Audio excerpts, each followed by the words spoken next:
Hey guys, welcome back to my channel. Today we have 3 stories to discuss regarding Acacia Kersey, Jeanette McCurdy and the Dolan twins, and Frazier K not saving the children. But before we get into it, make sure to subscribe to this channel, hit the notification bell, and give this video a thumbs up.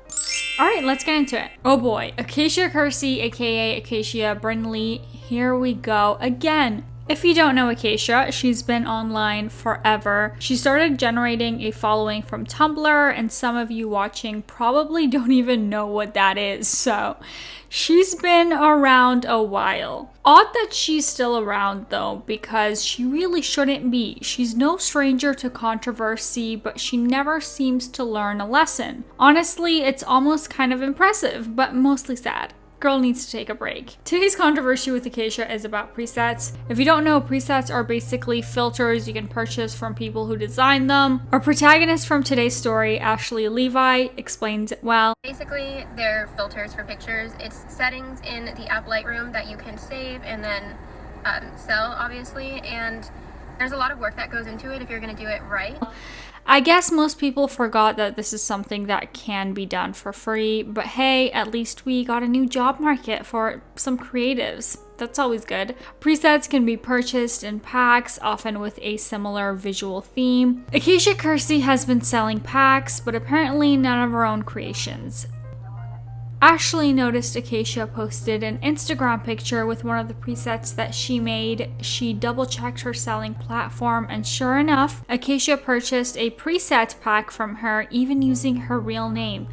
Ashley's business, Cherry Photo Club, wasn't tagged in Acacia's post or credited in any way, which was disappointing, but Ashley was still excited to get some exposure. The next day, Acacia began an advertising campaign for a new preset collection that she was selling. Acacia has been selling presets since 2020 and apparently doing well until now.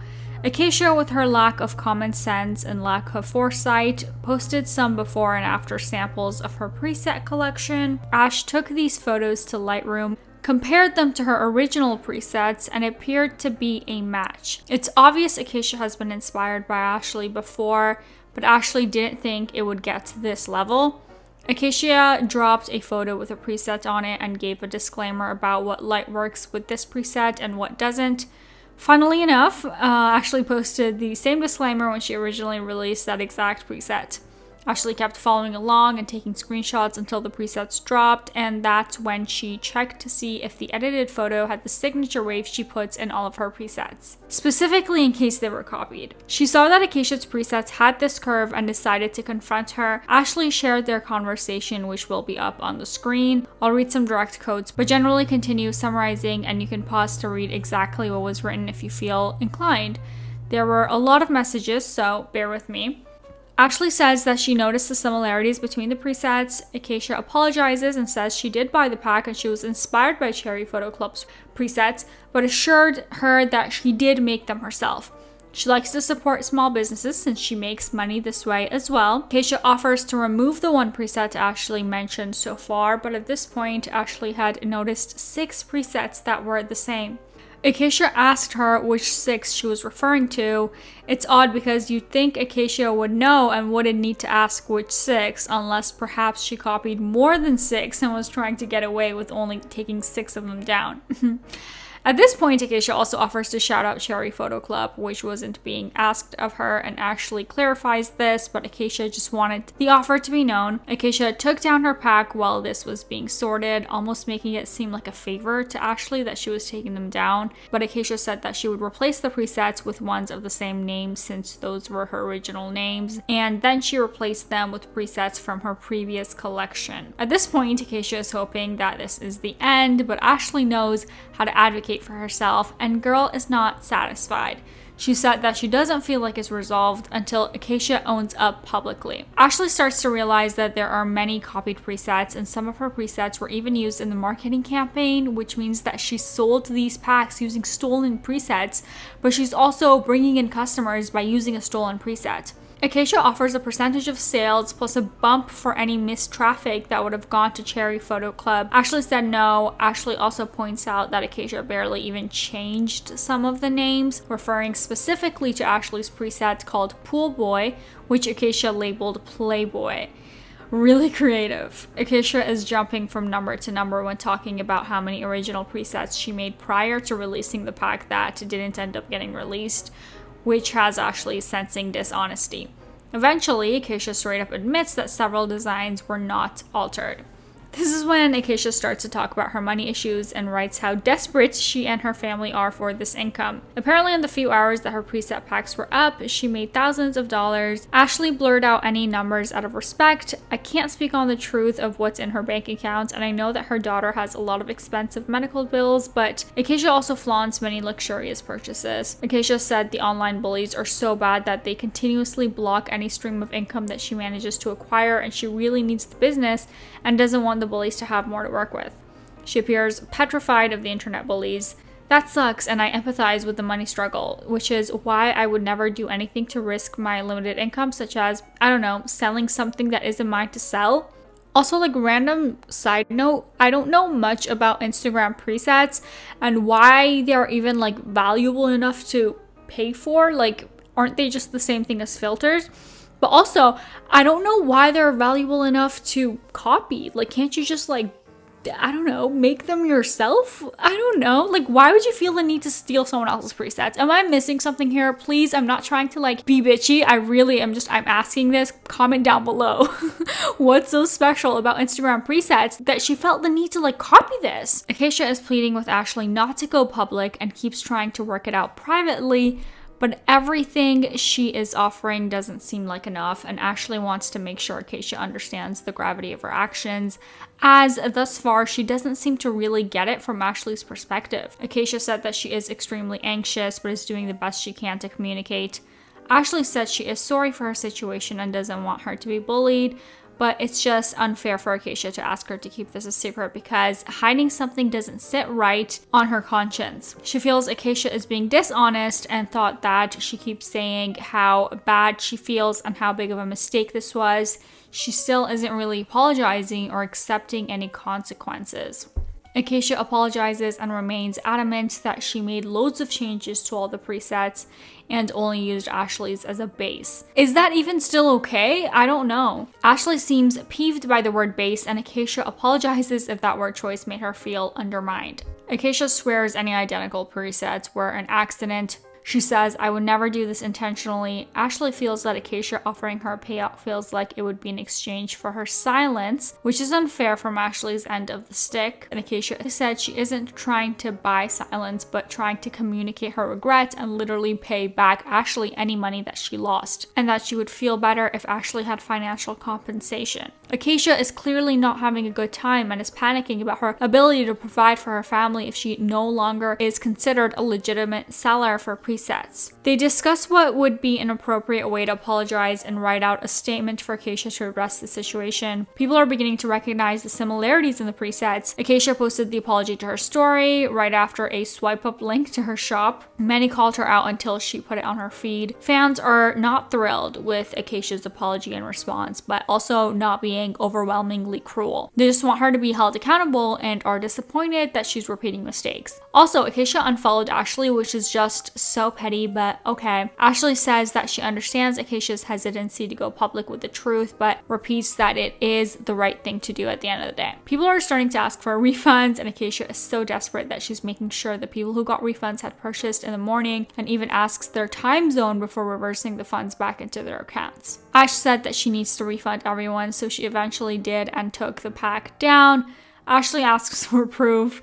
Acacia tiptoes around providing proof, then later says that she will send the proof when all of the refunds are completed, which it seems like they already were, but now she says she's emailing everyone individually, and since she is on mobile and can't do mass refunds, it's taking some time. Just a lot of excuses.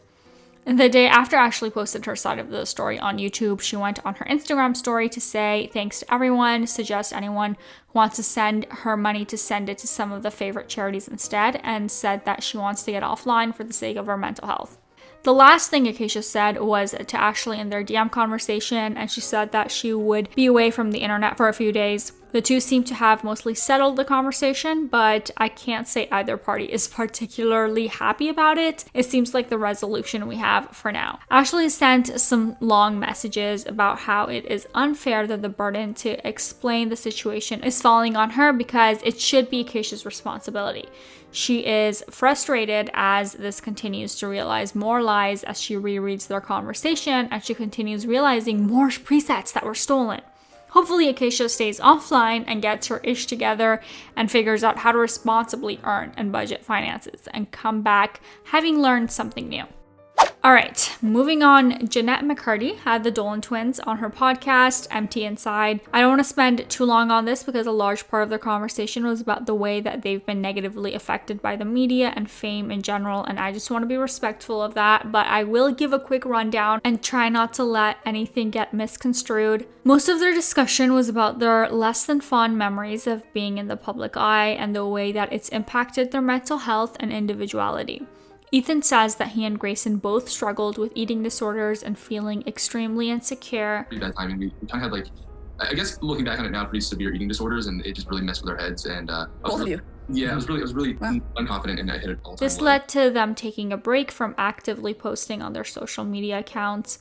They spoke about a few disrespectful people who came up to them for pictures at really inappropriate times. You know, I remember one time when I was pushing my mom's wheelchair in Disneyland, my literally bald mom's wheelchair, and just hordes of people just like, please take the picture, like screaming. And I just felt like this something has to give. Like, one thing I really appreciated about this conversation is that it seemed really genuine and humble. They weren't complaining for the attention, and every so often they'd add something to reiterate that they were aware of their extreme privilege and grateful for the opportunities that were given to them, and recognized how hard other people work and appreciated their fans for getting them to where they are now. It seems like they all went through an intense, rough patch trying to grow up in the public eye, but have recently been doing well privately, trying to figure themselves out and work on their mental health. They've expressed concern for kids who try to go down a similar career path because they're fearful of the dangerous situations that may continue to occur due to the celebrity and internet culture, particularly the way that the public interacts with famous people. Here are a few random clips from the conversation that stuck out to me. People are really right now wanting to, for whatever reason, like grab a headline about my experience with child acting, and I'll say something that's like, I think pretty well spoken and articulate, and then they'll like take one little nugget, like two little words, and they'll be like, she quits, she hates everyone. I'll be like, okay, this is ridiculous. What are we doing, guys? Like, I don't know why they have to like make a thing dramatic. I guess it's just for views or whatever, but it's annoying. It's almost like I'm dealing with trauma in that area, and I'm just trying to figure out how to navigate around it so I can still use my voice for good. I really don't think that we're going to figure out who we are unless we're living for ourselves only. I was 6 when I started acting, and I kind of just felt like I had an unlived childhood that then I was left with when I quit acting, and I was like, oh, well, I guess I'm kind of just like a 6-year-old inside because I didn't have all those years. So let's see how this goes. It did not go well. Everybody feels like they deserve a piece of me, and I just want to get a coffee. Like, I think it puts young people in the spotlight in danger. That you're like, oh no, shouldn't have done that. Yeah. And at the end, Jeanette asked what they were working on now, and they were very elusive. Apparently their mom doesn't even know, but they've very much been enjoying whatever it is, as well as building. Building what, you may ask? A model airplane, a sandcastle, a stock portfolio? Nope, a huge freaking gazebo. Okay, when you say building, I figured it'd be like, so then I built like, I don't know, a jewelry box, like a plate. You literally built a gazebo? Yeah, it's That's insane. Congratulations. That must feel like such an accomplishment. It's 9.5 by 10 feet. And oh my God. I guess the dopamine. Yeah, but it's like if this guy with the same DNA as me can do this, then why can't I? You know. Ethan mentions how he felt the need to be a real adult after turning 21, and just as a quick PSA, it's important to want to improve yourself, but you do not want to have to be a fully developed adult by age 21. Speaking of people who aren't fully developed adults, here's a small update on the Save the Kids crypto scam. Story is not over. I don't know if you guys remember how he left it, but we still don't know who the true mastermind is. There isn't a huge update on this, but former FaZe member Kay has sent a cease and desist letter to CoffeeZilla saying that CoffeeZilla is making Frazier, former FaZe Kay, lose potentially millions of dollars in revenue. But CoffeeZilla isn't the one who scammed Kay's fans. Kay did that. It's not gonna happen, dude. I'll show you the ridiculous bullying that these guys are trying to do to get me to shut up. Not only that, I'm gonna let you in on a little secret opinion of mine, that this lawsuit is a tactic to silence the new evidence that's coming out about Kay. Apparently, it's now considered extortion when someone reaches out for a comment. The letter states, if you do not immediately by the end of today publicly retract the defamatory statements and cease and desist from making other defamatory statements in the future, blah, blah, blah, former face Kay will sue you. It's not defamation when it's true, which is what CoffeeZilla explains in the first part of this video. All I want to do is tell you the story of how influencers with 50 million followers could be behind a coin called Save the Kids, which did anything but, and instead scammed the fans who invested. Seriously, how fucked up is it to use the name Save the Kids to scam people out of money or to sell someone else's work as your own? Between Kay and Acacia, how is that people have no understanding of the concept that when you do a bad thing, the consequences are your fault, not the fault of people who called you out. If you get yourself into trouble, that's on you. Kay can't sue CoffeeZilla for his own screw up. Also, he and his lawyers need to look up extortion. CoffeeZilla shows us a new wallet and tracks the pattern of sales. He shows through Twitter how this is allegedly an additional wallet belonging to Kay. With this wallet, Kay appears to have made approximately $100,000 in 4 hours. He made about 200 BNB, which at a BNB price of $523 means he made about $100,000 off of selling this moon pug in the first few hours. You have piles and piles of money. No one's disputing that. Clearly, we just, but what you don't have is the truth. CoffeeZilla wants him to stop playing dumb and face what he did, not hide behind his lawyer's threats. Sounds fair to me. Anyway, that's the top tea for the day. Thank you guys so much for watching. Don't forget to subscribe to this channel. I make new videos every single day. Bye-bye.